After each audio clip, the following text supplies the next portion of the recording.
From KUNC and the NPR network, this is In The NoCo. I'm Brad Turner, in today for Erin O'Toole. Wildfires in Colorado rip through communities. They torch homes and disrupt lives. But wildfires also cause some surprising, maybe even uplifting things to happen. They make people more resilient. They strengthen the bonds between neighbors. And those stronger connections help people prepare for future emergencies. That's according to Lavery, a researcher who studies how communities come together during and after natural disasters. Lavery is a sociologist and the director of the Natural Hazards Center at the University of Colorado, Boulder. Today, we're listening back to a recent conversation she had with Erin O'Toole. Lavery explained that there's a surprisingly robust field of study that looks at how humans interact during and after a crisis.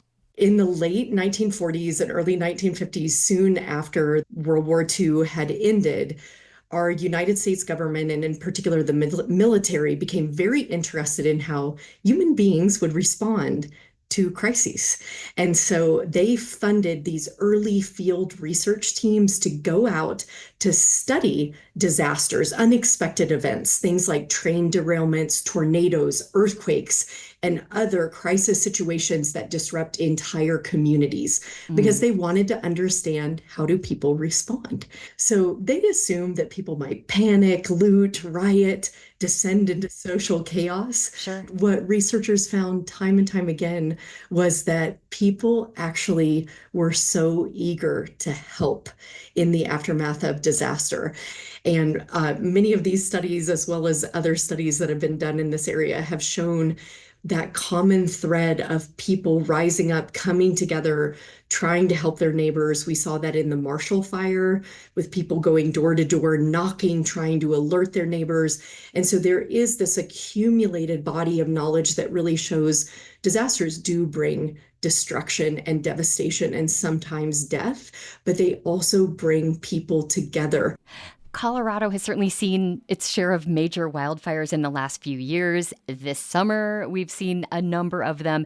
That gives you kind of a front row seat to observing what's happening beyond the firefighting and the official response. What stands out to you? What did you see?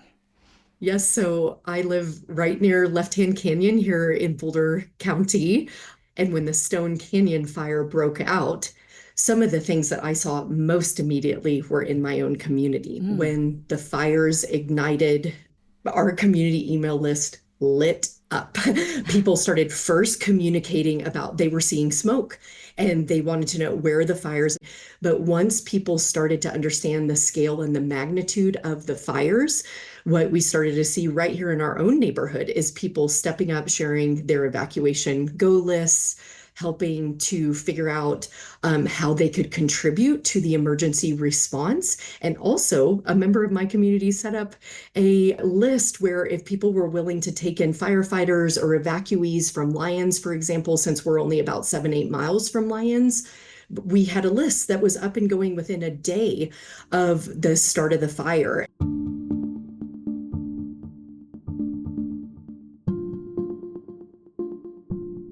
Lavery, you have touched on some of the short-term ways communities come together during and immediately after a fire. What are some of the longer-term positives that you see?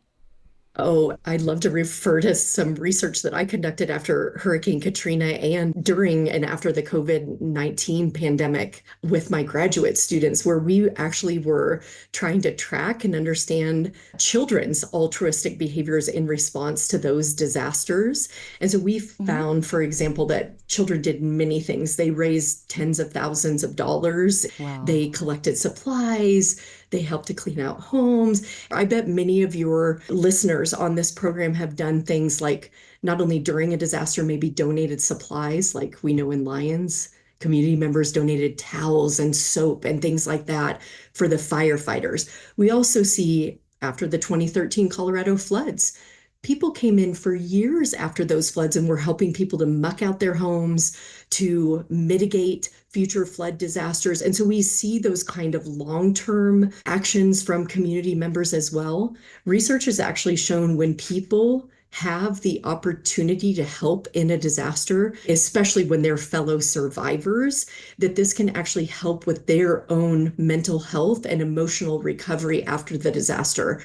And is this something government leaders could tap into to help their community better prepare for the next disaster? Oh, absolutely. And one of my favorite examples, after the 2011 Christchurch earthquake, I actually had the opportunity to travel there and to learn about some of the response to that earthquake.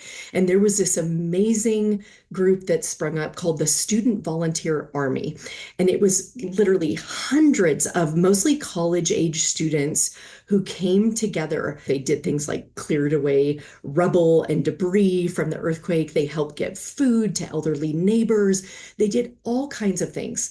And they wanted to be more formally recognized in emergency management, but the emergency management system, it was sort of like, well, you have to sign up, you have to do this training. And so the students who were like, let's make an app for that.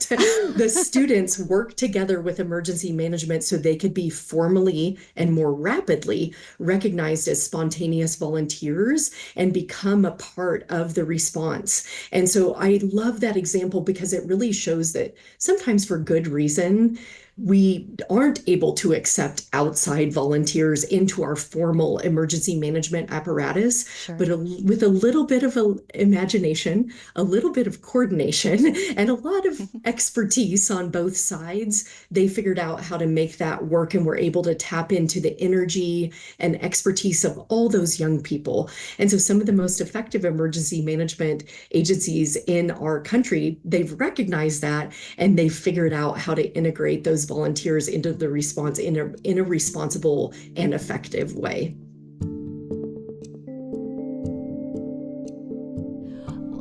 Just to wrap up, are communities in Colorado getting better at bouncing back after a wildfire? I think here in Colorado, we are learning from fire. Even in the 7 years that I've lived in this community, which is in the wildland urban interface, I've witnessed right here at home how people have sort of gone from there's smoke in the sky, what do we do? To immediately springing into action and figuring out how can I help. And so I do feel like there is this learning from fire as there are more and more fires. But I also think it's a complicated question because we also know from research that in some ways people are like gas tanks, that the more and more that they get hit by disaster, it depletes our gas tank, our personal gas tank, our community's gas tank, our emergency management funds to fight these fires and to respond from them. This is a very, very difficult challenge that we face, and we're only going to be able to face it together and with these sorts of creative solutions that are coming out of communities like here in Boulder, in Lyons, and Fort Collins, and well beyond. Lori Peek, thank you so much for talking with me today. Thank you, Erin. It has been a real honor and a pleasure. Lori Peek, director of the Natural Hazards Center at CU Boulder, spoke with Erin O'Toole. Before we go, a correction. Yesterday's In The NoCo gave the wrong amount the Denver Mayor's Office contributed to fund the Denver Basic Income Project. The correct amount is $4 million.